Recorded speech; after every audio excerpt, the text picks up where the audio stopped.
आज लगता है हम सबका आखिरी दिन है। अब मुझे नहीं लगता इस समुद्री जहाज के इंजन को कोई ठीक कर पाएगा। सर, मुझे घर जाना है प्लीज। मुझे मरना नहीं है। अगले हफ्ते मेरी शादी है। रुक जाओ, मैं इस जहाज के इंजन को ठीक कर सकता हूं। 2 साल पहले की बात है। तारीख थी 2 दिसंबर 2023। समुद्र के बीचों बीच एक बहुत बड़ा कार्गो जहाज बिल्कुल धीमी रफ्तार से हिल रहा था। चारों तरफ घना कोहरा था। आसमान पर काले बादल और समंदर की बेचैन लहरें जहाज की मोटी लोहे की दीवारों से टकराकर अजीब सी आवाज पैदा कर रही थी। जहाज पर सन्नाटा तो नहीं था, लेकिन हर आवाज के पीछे एक घबराहट छुपी हुई थी। इंजनों के बंद हो जाने के बाद पूरी मशीनरी जैसे अचानक थम गई थी। बस इमरजेंसी लाइटें जल रही थीं और अलार्म की हल्की बीप हवा में घुली हुई थी। इसी जहाज के बीचों बीच एक बड़े से लोहे के कमरे में दुनिया के सबसे बड़े इंजनों में से एक खड़ा था। वैटसिले सुल्जर आर्टिया 96 सी, जिसकी ऊंचाई किसी 2 मंजिला कमरे जितनी थी और जिसमें सैकड़ों पाइप, वाल्व और बोल्ट जुड़े हुए थे। यह वही इंजन था जिसने अचानक काम करना बंद कर दिया था और जहाज को समंदर के बीच में रोक दिया था। कुछ इंजीनियर हेलमेट और ओवरऑल पहने हुए, माथे पर पसीना पोंछते हुए अलग अलग हिस्सों की जांच कर रहे थे, लेकिन किसी के चेहरे पर समाधान नहीं, केवल तनाव नजर आ रहा था। मुख्य इंजीनियर ने झुंझलाहट भरी आवाज में कहा, 3 घंटे हो गए, लेकिन अभी तक समझ नहीं आ रहा कि दिक्कत है कहां। अगर इंजन नहीं चला तो हम यहां फंस जाएंगे। उसके पास खड़ा कप्तान राणा, करीब 45 साल का, सख्त चेहरे और रौबदार आंखों वाला आदमी, गहरी नजर से इंजन को देख रहा था। वह जानता था कि इस जहाज पर जो सामान लदा हुआ है वह सिर्फ एक कार्गो नहीं, बल्कि भारत की रेलों के लिए जरूरी पार्ट्स हैं, जिनके बिना देश के कई हिस्सों में रेल सेवा रुक सकती है। कप्तान राणा ने भारी आवाज में कहा, ये सिर्फ हमारा नहीं, पूरे देश का मामला है। हमें हर हाल में अगले 24 घंटे के अंदर इस इंजन को चालू करना है, वरना बहुत कुछ दांव पर लग जाएगा। इंजीनियर चुपचाप उसकी बात सुनते रहे, लेकिन किसी के पास कोई पक्का जवाब नहीं था। इसी समय जहाज के एक और हिस्से में, पतले से कॉरिडोर में, पानी से हल्का गीला फर्श चमक रहा था। हाथ में एक पुरानी बाल्टी और दूसरे हाथ में पोछा पकड़े एक लड़का धीरे धीरे आगे बढ़ रहा था। यह आर्यन था, लगभग 18-19 साल का, दुबला पतला, साधारण कपड़े पहने हुए, लेकिन आंखों में एक अजीब सी चमक लिए हुए। उसका काम जहाज पर सिर्फ साफ सफाई का था। लोग उसे ज्यादातर झाड़ू पोछा करने वाले बच्चे के रूप में ही जानते थे, लेकिन जहाज और मशीनों को लेकर उसके मन में हमेशा से एक अलग ही लगाव था। आर्यन चलते चलते उस कमरे के पास पहुंचा जहां इंजन लगा हुआ था। अंदर से बहस, तनाव भरी आवाजें और लोहे के भारी हिस्सों की खटखट उसकी कानों तक पहुंच रही थी। वह दरवाजे पर रुक गया, हल्का सा झुककर अंदर झांका और उसकी आंखें सीधे उस विशाल इंजन पर जा ठहरीं, जिसे उसने अनगिनत बार दूर से देखा था, लेकिन पास से छूकर समझने का मौका कभी नहीं मिला था। वह एक कदम अंदर बढ़ा ही था कि भीतर मौजूद लोगों की नजर उस पर पड़ गई। कप्तान राणा ने कड़क आवाज में पूछा, अरे तुम यहां क्या कर रहे हो? ये तुम्हारे सफाई के काम की जगह नहीं है। आर्यन एक पल के लिए घबराया, लेकिन अगले ही पल उसके चेहरे पर वही पुराना आत्मविश्वास लौट आया। उसने धीरे से कहा, सॉरी सर, लेकिन अगर इजाजत दें तो मैं इस इंजन को देख सकता हूं। उसकी बात सुनते ही कमरे में मौजूद लोगों के चेहरों पर अचरज और फिर मजाक का मिला जुला भाव आ गया। कुछ सेलर आपस में मुस्कुराने लगे। किसी ने ताना मारते हुए कहा, देखा, अब झाड़ू लगाने वाला बच्चा दुनिया का सबसे बड़ा इंजन ठीक करेगा। कप्तान राणा ने भी हंसी दबाते हुए हल्के तानों से भरी आवाज में कहा, बेटा, यहाँ देश के टॉप इंजीनियर खड़े हैं, वो 3 घंटे से लगे हुए हैं और तुम सफाई करने वाले, तुम ये इंजन ठीक करोगे? आर्यन के दिल को यह बात चुभी, लेकिन वह पीछे नहीं हटा। उसने सीधे कप्तान की आंखों में देखते हुए शांत लहजे में कहा, गरीब हूँ, सफाई का काम करता हूँ, लेकिन बेवकूफ नहीं हूँ। मैंने बचपन से जहाजों को देखा है। पापा भी पहले मछुआरे थे, फिर सेलर बने। जब से इस जहाज पर आया हूँ, मैं हर मशीन को ध्यान से देखता रहा हूँ, इंजन के बारे में पढ़ता रहा हूँ। अगर आप मुझे मौका दें तो मैं कोशिश करना चाहता हूँ। आर्यन की बात सुनकर कुछ पल के लिए सब चुप हो गए। कमरे में बस इंजन के ठंडे पड़े लोहे से टकराती हल्की आवाजें गूंज रही थीं। कप्तान राणा ने आर्यन को ऊपर से नीचे तक देखा, जैसे परख रहा हो कि ये लड़का मजाक कर रहा है या सच में गंभीर है। फिर उसने थोड़ा नर्म लेकिन अभी भी शक भरे लहजे में पूछा, तुम्हारा नाम क्या है? आर्यन ने सीधा खड़े होकर जवाब दिया, आर्यन। सर। ठीक है आर्यन, कप्तान ने धीरे से कहा। तुम्हें पता है ये कौन सा इंजन है? आर्यन के चेहरे पर हल्की सी चमक आई। उसने इंजन की तरफ देखकर लगभग फुसफुसाते हुए कहा, वर्टसिलय सुल्जर आरटीआर 96 सी, दुनिया के सबसे बड़े इंजनों में से एक। ट्विन स्ट्रोक, लो speed, 2 stage turbocharging, high efficiency, और अगर इसका एक भी क्रिटिकल वाल्व अटक जाए तो पूरा सिस्टम ठप हो सकता है। इंजीनियरों के चेहरे पर अब पहली बार हल्का सा आश्चर्य उभरा। उन्हें उम्मीद नहीं थी कि सफाई वाला लड़का इंजन का नाम और उसकी खासियतें इस तरह बोल देगा। एक जूनियर इंजीनियर ने धीरे से बगल वाले से कहा, ये सब इसे कैसे पद्दोना?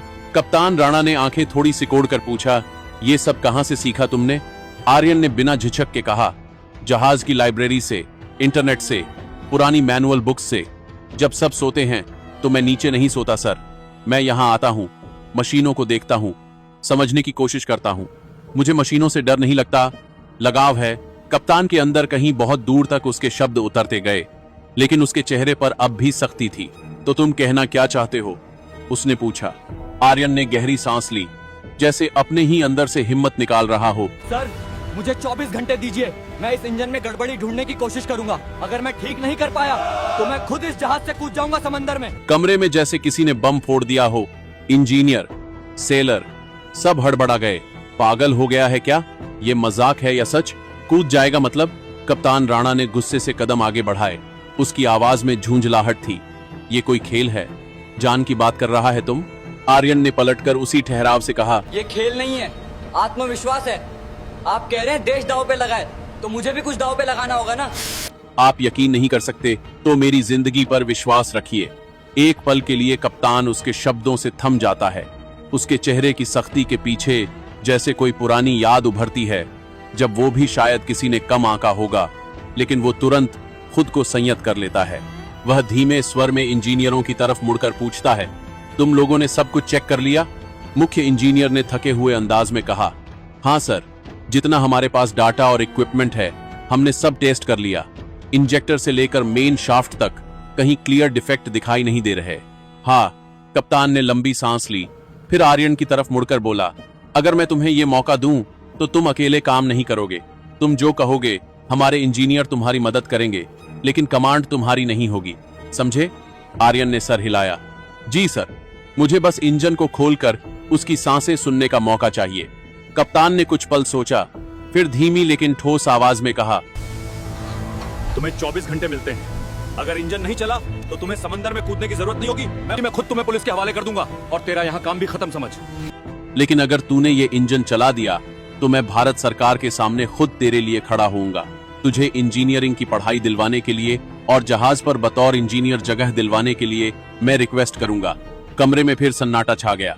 अब इस शर्त में सिर्फ एक लड़के का सपना नहीं, उसकी पूरी जिंदगी दांव पर लगी थी।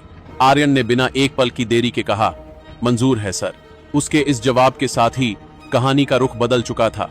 एक सफाई कर्मचारी लड़का अब दुनिया के सबसे बड़े इंजन के सामने खड़ा था और पहली बार उसे मौका मिला था खुद को साबित करने का। इसी विश्वास के साथ उसने धीरे धीरे अपना पोछा बाल्टी एक कोने में रख दी, हाथों को पोंछकर साफ किया और धीरे से इंजन के पास जाकर उस ठंडे खामोश लोहे को छू लिया, जैसे किसी सोए हुए दानव को जगाने से पहले उसका तापमान महसूस कर रहा हो। उसने आंखें बंद करके कुछ सेकंड के लिए सिर्फ इंजन की हल्की कंपन, पाइपों की भीतरी आवाजें और जहाज की धड़कन सुनने की कोशिश की। कमरे में सब लोग उसे चुपचाप देख रहे थे। किसी की आंखों में मजाक, किसी में शक और कहीं बहुत गहराई में कप्तान राणा की आंखों में हल्का सा उम्मीद का एक धागा। आर्यन ने आंखें खोली और शांत लहजे में बोला, पहले मुझे इस इंजन की सारी स्कीमेटिक डायग्राम और मेंटेनेंस हिस्ट्री चाहिए और एक टॉर्च। अब खेल शुरू हो चुका था। आर्यन की मांग सुनकर मुख्य इंजीनियर ने हल्की झुंझलाहट के साथ भी एक फाइल की ओर इशारा किया। पुराने printout, schematic diagram, maintenance log सब एक मोटे से फोल्डर में भरे पड़े थे। आर्यन ने सावधानी से फोल्डर उठाया, जैसे कोई मेडिकल रिपोर्ट देख रहा हो जिसमें मरीज की पूरी कहानी छुपी हो। वह फर्श पर ही बैठ गया, फाइलें अपने सामने फैला दी और तेजी से पन्ने पलटने लगा। इंजीनियर हैरानी से उसे देख रहे थे। वो लाइनों, नंबरों, वाल्व के कोड, और पाइप कनेक्शन पर उंगली फिराता, रुकता, सोचता, फिर आगे बढ़ जाता। उसकी आंखों में डर नहीं, सिर्फ फोकस था। कुछ देर बाद उसने धीरे से पूछा, इस इंजन की आखिरी फुल सर्विस कब हुई थी? जूनियर इंजीनियर ने जवाब दिया, लगभग 10 महीने पहले। और बीच में कभी हाफ सर्विस या मेजर पार्ट रिप्लेसमेंट? 2 महीने पहले एक वाल्व बदला गया था, लेकिन उसमें कोई इश्यू दर्ज नहीं हुआ। आर्यन ने वही लाइन पकड़ ली। कौन सा वाल्व? फ्यूल सप्लाई लाइन के नजदीक वाला कंट्रोल वाल्व। आर्यन के चेहरे पर एक हल्की सी धार उभरी। उसने स्कीमेटिक पर उस लाइन को ट्रेस किया, टॉर्च उठाई और खड़ा हो गया। मुझे इंजन की बाएं साइड वाली मेन पाइपलाइन के पास ले चलिए, उसने कहा। एक इंजीनियर ने मन ही मन मुस्कुराया, जैसे सोच रहा हो कि यह बच्चा बस खेल खेल में जासूस बन रहा है, लेकिन फिर भी वो उसके साथ चल पड़ा। कप्तान राणा थोड़ी दूरी से सब देखता रहा। आर्यन भारी इंजन के पास गया, टॉर्च की रोशनी पाइपों पर घुमाने लगा। हर जोड़, हर नट बोल्ट, हर छोटी प्लेट पर वह कुछ सेकंड रुकता, फिर अगले पर बढ़ता। उसने धीरे से कहा, इस इंजन की खूबी इसकी साइज नहीं, इसकी प्रिसीशन है। इतना बड़ा होने की काम नहीं है, ए बावजूद एक छोटी सी रुकावट भी इसे बंद कर सकती है। जैसे इंसान के दिमाग में एक छोटा सा स्ट्रोक पूरी बॉडी को पैरालाइज कर देता है। जूनियर इंजीनियर ने थोड़ा इंप्रेस होकर पूछा, तुमने मेडिकल भी पढ़ा है क्या? आर्यन हल्का सा मुस्कुराया, नहीं सर, बस तुलना करने के लिए समझना आसान होता है। करीब आधे घंटे तक निरीक्षण के बाद आर्यन अचानक एक जगह रुक गया। वहां एक पतली सी छोटी पाइप, एक साइड वाल्व के पास, बाकी हिस्सों की तुलना में जरा सी ज्यादा गंदी लगी। तेल का बहाव यहां थोड़ा अलग तरह से जमता नजर आ रहा था।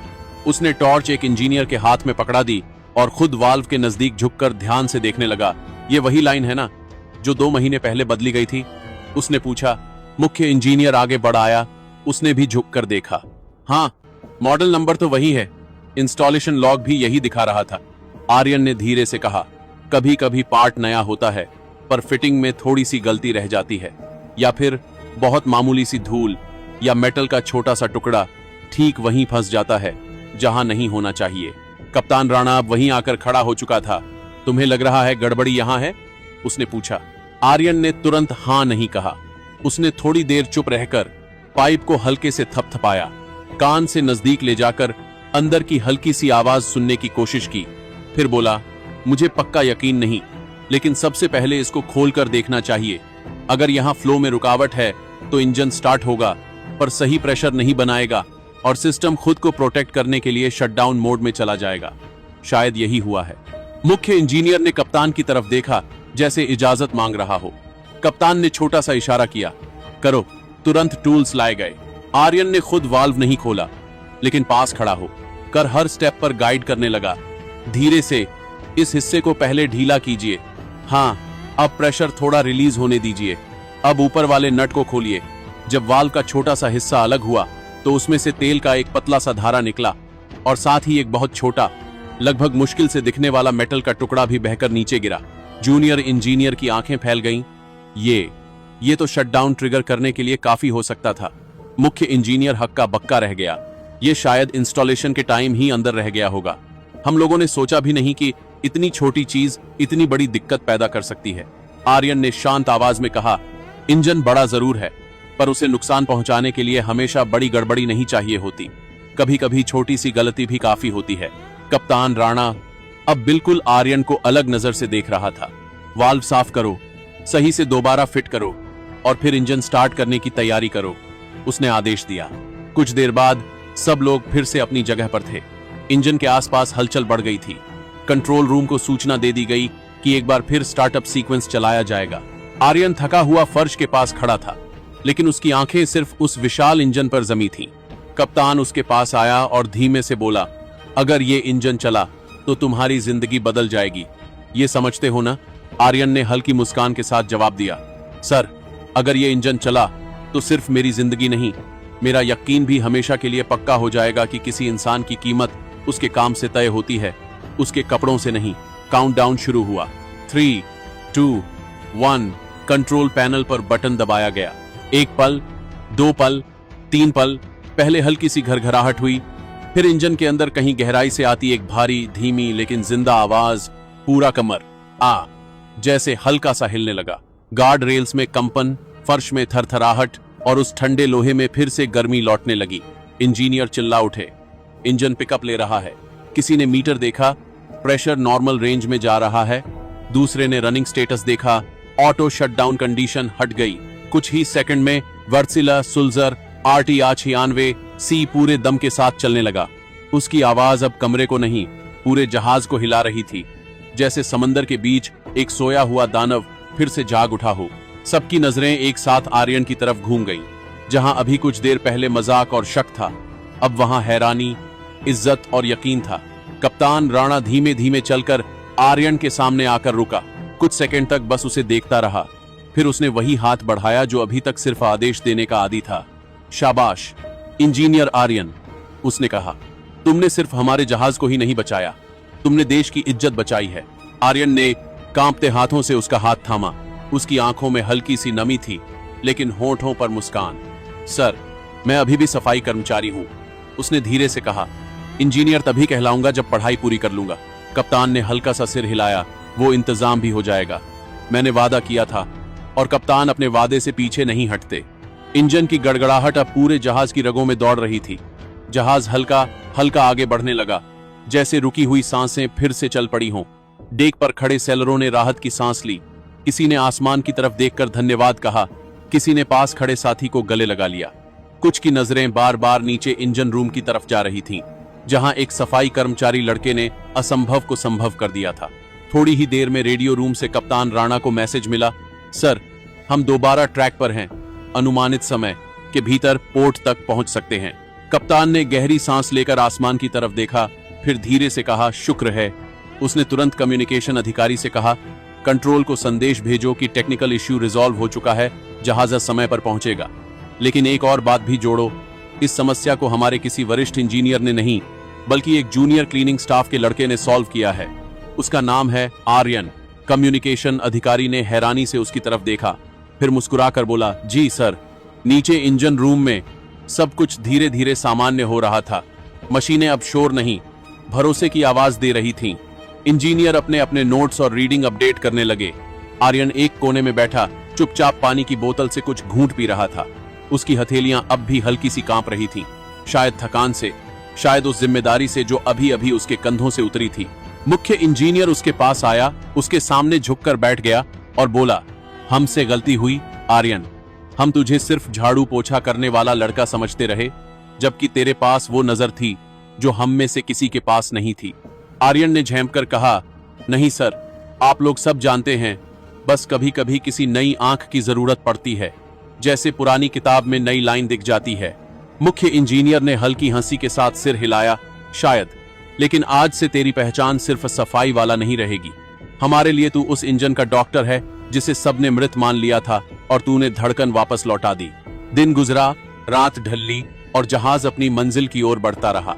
जब पहली बार दूर किनारे की हल्की लाइटें दिखाई देने लगीं, तो पूरे जहाज पर एक अलग ही उत्साह दौड़ गया। सबको पता था कि वक्त पर पहुंचना सिर्फ शेड्यूल बचाना नहीं था, बल्कि उस वादे को निभाना था जो देश से किया गया था। पोर्ट पर पहुंचने के बाद रेलों के लिए जरूरी सामान उतारने की प्रक्रिया शुरू हुई। डॉक पर खड़े अफसर, पोर्ट अथॉरिटी और मीडिया के कुछ लोग पहले से इंतजार कर रहे थे।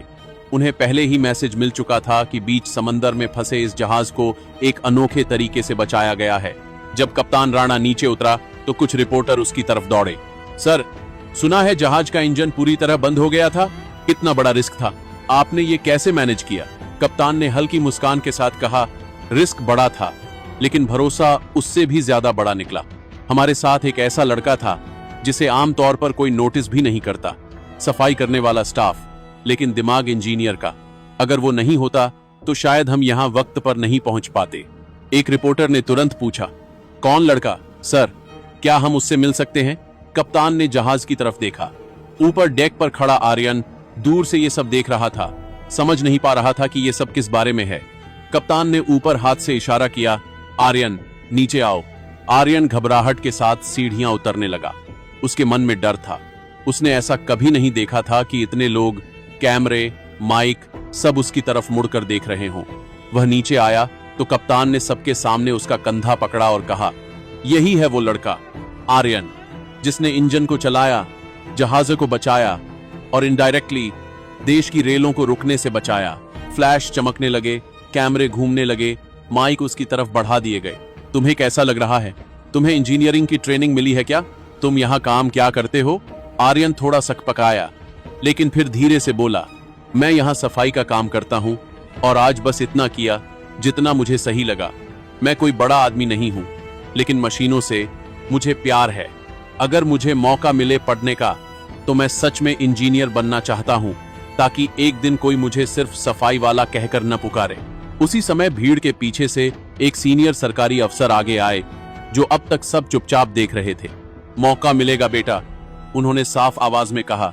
ये देश सिर्फ बड़े नामों का नहीं है, ये ऐसे ही बच्चों का भी है जो चुपचाप अपना काम करते हैं और जरूरत पड़ने पर आगे बढ़कर जिम्मेदारी उठा लेते हैं। तुम्हारा नाम मैंने नोट कर लिया है। कुछ ही हफ्तों बाद शहर की एक बड़ी खबर बनी। समंदर के बीचों बीच फंसे जहाज को एक सफाई कर्मचारी लड़के ने बचाया। राष्ट्रपति भवन ने बुलाया रियल हीरो। राष्ट्रपति भवन की बड़ी बड़ी सीढ़ियों के सामने लाइन में खड़े मेडल रिसीव करने वाले लोगों के बीच आर्यन सबसे आखिरी छोर पर खड़ा था। उसने साफ लेकिन साधारण कपड़े पहने थे और उसकी जेब में अब भी उसके पुराने जहाज का इड कार्ड रखा था, जैसे उसे याद दिला रहा हो कि वह कहां से आया है। जब उसका नाम पुकारा गया, श्री आर्यन, तो उसका दिल जोर से धड़कने लगा। वह धीरे धीरे मंच की तरफ बढ़ा। सामने देश के राष्ट्रपति खड़े थे। गरिमा के साथ मुस्कुराते हुए राष्ट्रपति ने उसके गले में मेडल डालते हुए कहा, तुम्हारी वजह से सिर्फ एक जहाज नहीं बचा, उस पर लदा हुआ समय भी बच गया। ऐसे बच्चे इस देश की असली ताकत हैं। सरकार तुम्हारी पूरी इंजीनियरिंग की पढ़ाई की जिम्मेदारी लेगी और आगे जहाजों में बतौर प्रशिक्षु इंजीनियर काम करने का मौका भी देगी। आर्यन की आंखों में आंसू आ गए। उसने रूंधी हुई आवाज में बस इतना कहा, थैंक यू सर। आज अगर मेरे पापा जिंदा होते तो शायद बहुत खुश होते। उन्हें जहाज से बहुत प्यार था और मुझे भी। हॉल में बैठे लोगों ने तालियों से उसका स्वागत किया। कुछ के लिए वो बस एक खबर थी, एक छोटी सी कहानी, लेकिन आर्यन के लिए ये वो पल था जिसमें उसकी पूरी जिंदगी बदल रही थी। उस रात हॉस्टल के कमरे में अकेले बैठकर उसने अपने मेडल को टेबल पर रखा, जहाज की पुरानी तस्वीर के पास। खिड़की से आती हवा में दूर कहीं समंदर की हल्की सी नम गंध घुली हुई लग रही थी, जैसे समंदर खुद उसे पुकार रहा हो, तू लौटेगा इंजीनियर बनकर, सफाई वाले लड़के के टैग के बिना, बस अपने नाम से। आर्यन ने मेडल को छूते हुए धीरे से कहा, मैं वापस आऊंगा और इस बार झाड़ू नहीं, औजार हाथ में होंगे। कहानी यहीं खत्म नहीं होती, लेकिन इतना तय था, एक दिन समंदर के बीचों बीच खड़ा वही लड़का किसी और जहाज के ब्रिज पर खड़ा होगा, कप्तान के साथ कंधे से कंधा मिलाकर, और शायद किसी और अनदेखे अनसुने बच्चे को मौका देने का फैसला वही करेगा। यही एक सफाई कर्मचारी लड़के की असली जीत थी। सिर्फ इंजन चालू कर देना नहीं, बल्कि लोगों की सोच में जमी हुई गंदगी को भी थोड़ा थोड़ा साफ कर देना। अगर ये कहानी आपको छू गई हो तो लाइक करें, सब्सक्राइब करें और कमेंट में लिखें, हुनर उम्र या ओहदे का मोहताज नहीं होता, क्योंकि कभी कभी जहाज पर झाड़ू लगाने वाला एक बच्चा दुनिया के सबसे बड़े इंजन को चलाकर पूरे सिस्टम की सोच बदल देता है।